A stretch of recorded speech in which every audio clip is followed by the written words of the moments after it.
Hello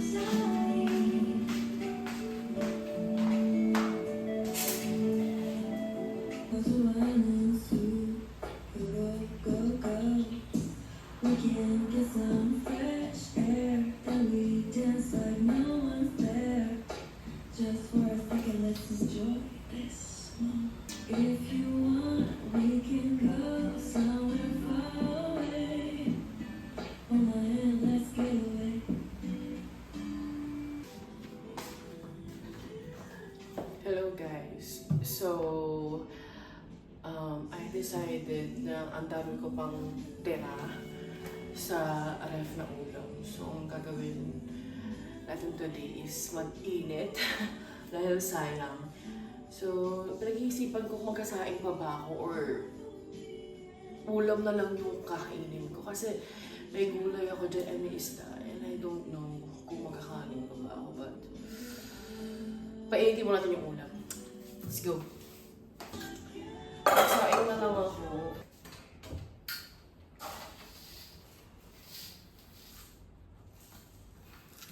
Kalahati lang yung sa ingin ko.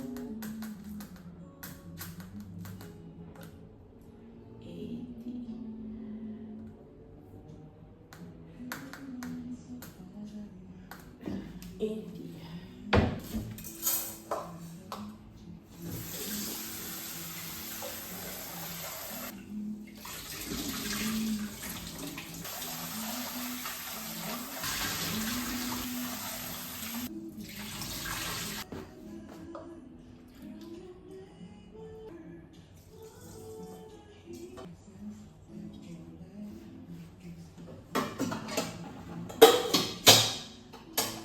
So, ilalabas ko na yung dinefrost ko nung nakaraan para sana iluto ko to bukas. But, ngayon ko lang lulutuin. So, ngayon, ang ipapa-init lang natin itong gulay. Para sana meron din akong fiber. Oh gosh. Yun. Kakasya ko. Okay.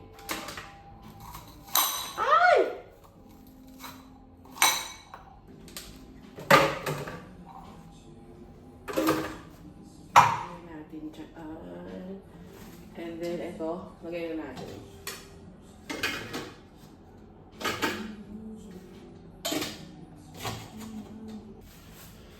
Parang, ang gawin lang natin is kinamitisang manok but without broth. Anyway, habang umiinit to, let's cook. Mag-i-invento na lang ako ng kakainin ko. Ako lang naman kakain. So, let's do.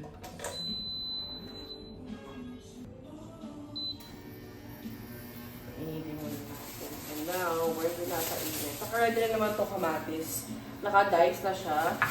So, ito na lang. Hugasan ko to.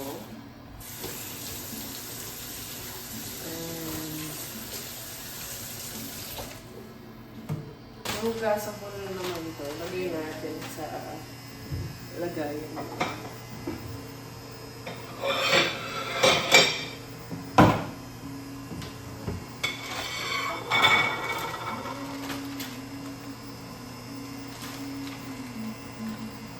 Pero hugasan natin siya ulit.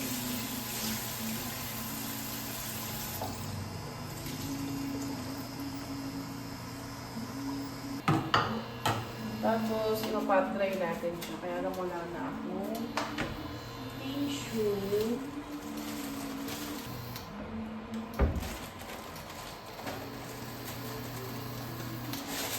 Patry natin siya.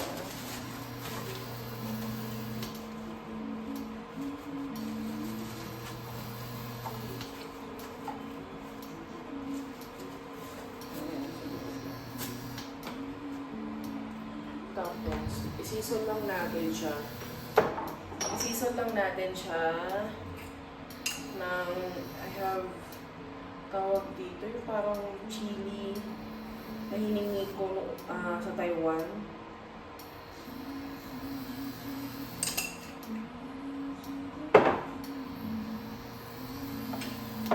Lagyan natin ng konti.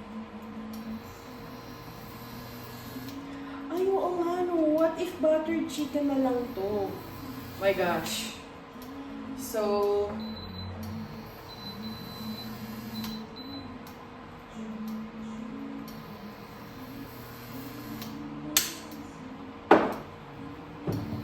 alam ko na, buttered chicken na lang to.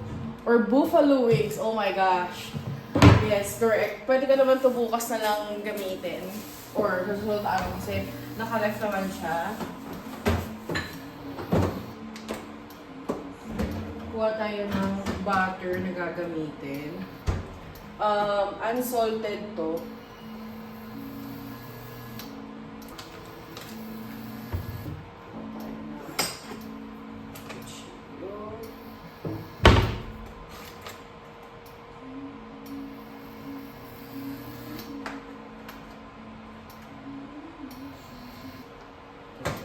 So, lagay natin dyan yung butter.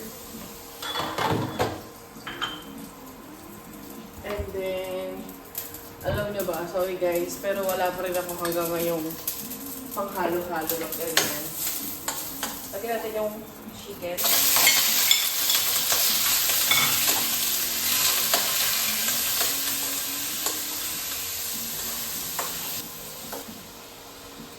Tapos, buttered chicken, pero parang kaganda siyang buffalo. So, maglalagay tayo ng dito sriracha.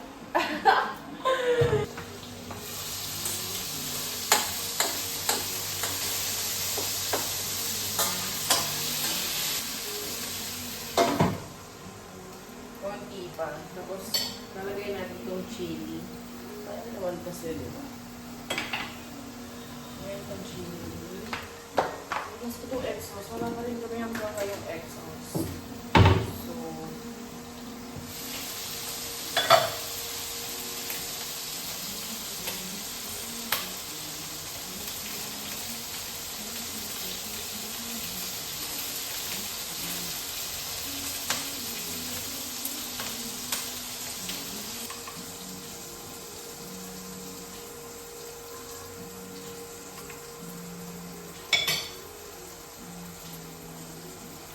we're gonna choose 30 grams. Tapos,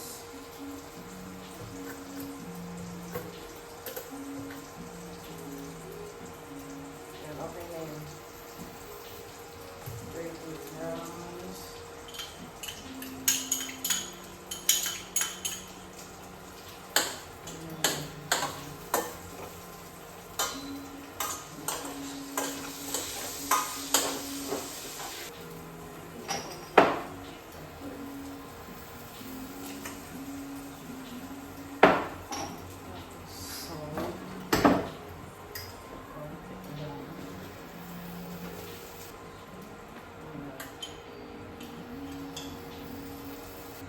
Ay, ang sarap. Ang sarap niya. Oh my gosh. So, ito ko lang ilagay. Guys, ang sarap niya. Cut ko yun.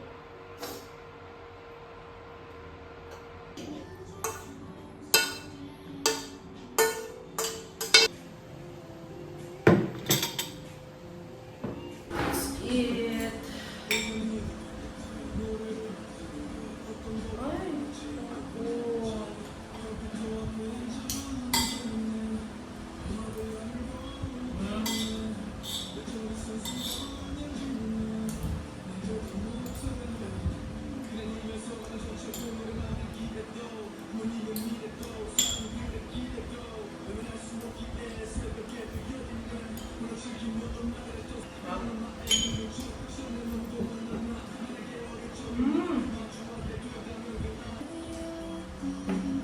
Wow.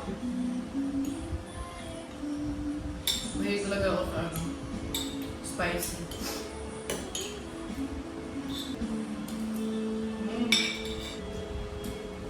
Wow. Lasang buffalo siya. Kahit ang nilagay na natin is butter, at then yung sriracha, Naglasang butter chicken talaga. Nagdasa siyang buffalo. Kasi nung pag kunyari gumagawa ako nitong buffalo chicken, ang ingredients yun nga yung sriracha, butter, parmesan cheese, maraming garlic. Wow.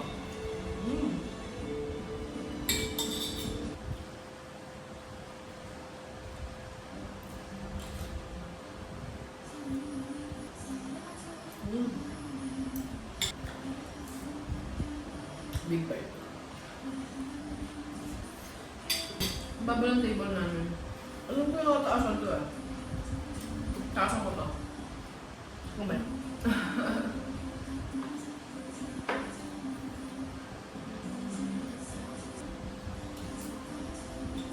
Tama-tama yung luto ko ng chicken. Hindi siya dry. Bukas, may uulan na naman na tilapia. Hanggang sa maubos. After kong kumain, magta-timer lang ako ng 15 to 20 minutes para magpahinga. Until after nun, magkalakad-lakad tayo. Hindi ko lang.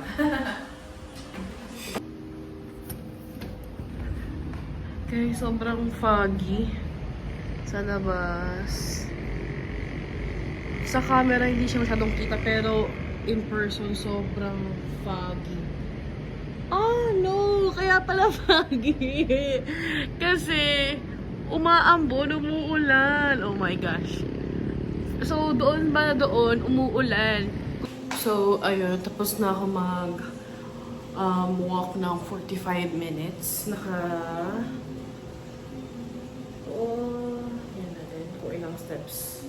Naka 4,600 steps ako. So, 45 minutes. And then after this, mag-shower muna ako. Tapos na akong maligo. Basa pa yung hair ko. Hindi talaga ako nagba-blower sa hair pag work from home ako or nasa bahay lang naman ako. Kasi parang pinapahinga ko yung buhok ko kasi masyado na siyang damage. Ngayon, ang plan ko is mag-grocery ng stock for the whole week. Next week. Pero kasi mag-work na ako. So, pinag-iisipan ko kung mag-grocery pa ba ako ngayon or bukas na lang. Pero, sige, mag-grocery ako. Bala ko sana after mag-grocery, tuloy-tuloy na ako mag-work. And after mag-work, doon na ako ulit maglalakad. So, let's go!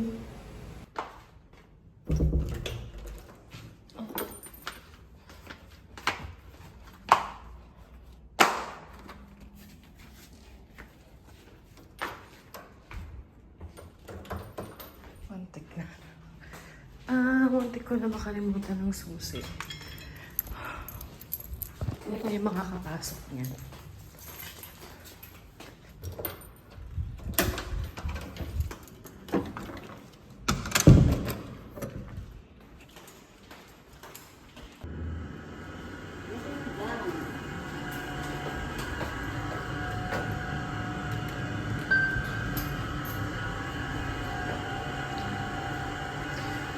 Lagi akong madalang lagayan ng grocery.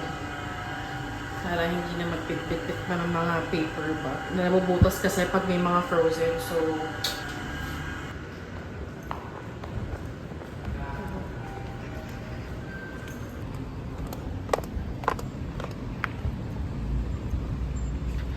medyo gloomy today.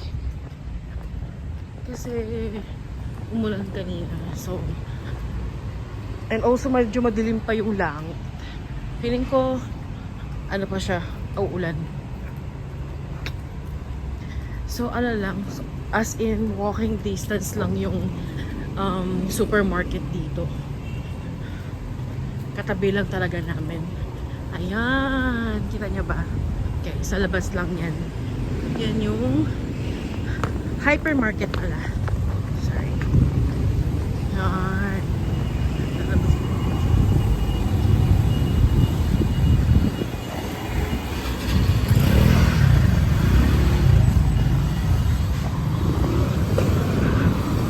yung hypermarket.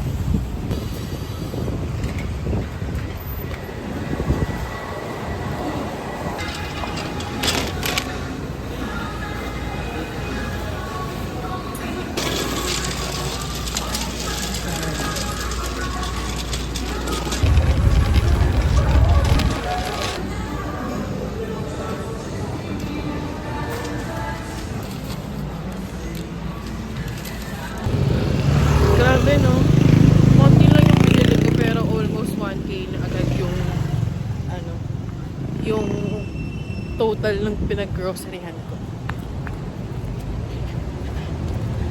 Mahal na lang bilihin. My gosh. Finish muna natin yung mga pinamili natin. Kailangan ko muna i-ref to. Hindi ko hinuhugasan yung mga gulay muna kasi para hindi siya masira agad.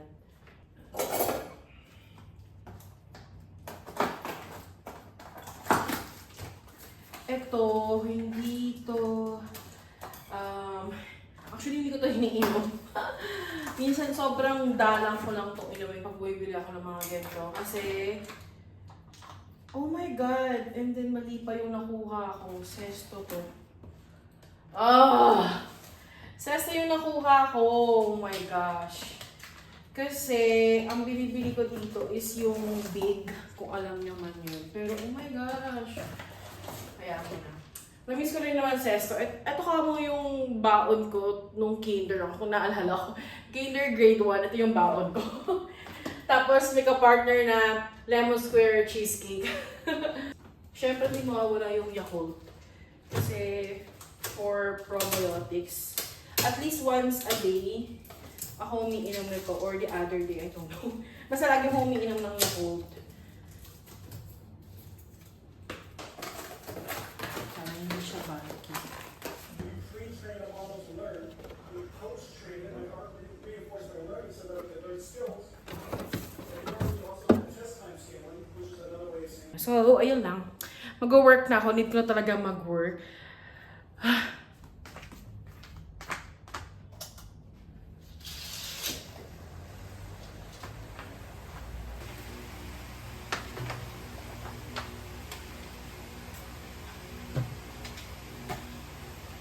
Hook, tapos shaver peg, shaver, oil paper. Pumili ako na magkaiba yung sizes nilang dalawa. Tapos ito yung brush para sa bathroom. Oh my God. Tuloy-tuloy ako nag-work and then pagtingin ko sa labas, magagabi na. Oh my gosh. Sana matapos ko yung work ko. Kahit sana mga 9 or 10, tapos na ako. Fresh malak. Kasi kailangan kong maglakad. Gusto ko sanang maglakad sa baba. Sobrang ganda ng pinag-iikutan ko. Ikot-ikot lang ako sa baba. And also, yung hangin ngayon, kasi nga January, talaga, malamig yung simoy ng hangin and mahangin siya. Yun yung gustong-gusto ko pa naglalakad ako. So, sana makatapos ako agad. Ayun lang.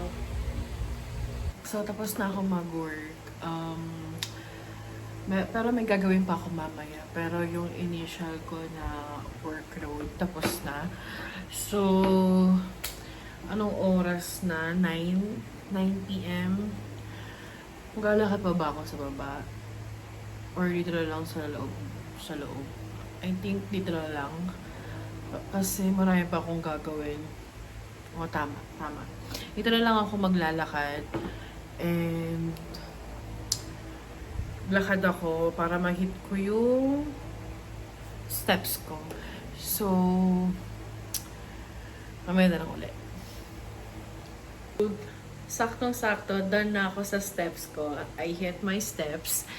And tapos na din ako sa work. I'm just waiting for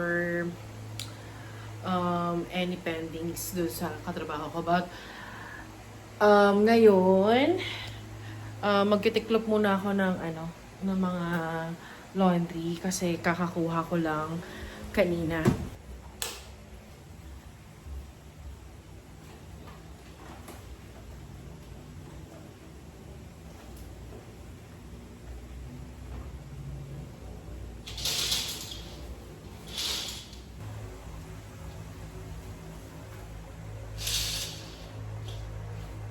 Tapos na ako. Ilalagay ko na lang to sa cabinets. And ngayong gabi, bago ko matulog, mag-shower muna ako. And bago mag-shower, magliligpit muna ako. Gusto ko magpunas ng sahig. So, hindi ko na ipakita yun. Siya ka na. So, ayun lang. Thanks for watching. This is my semi daily vlog, a day in my life. Next time, ipakita ko sa inyo yung iba. Ayun lang naman. Thank you, guys.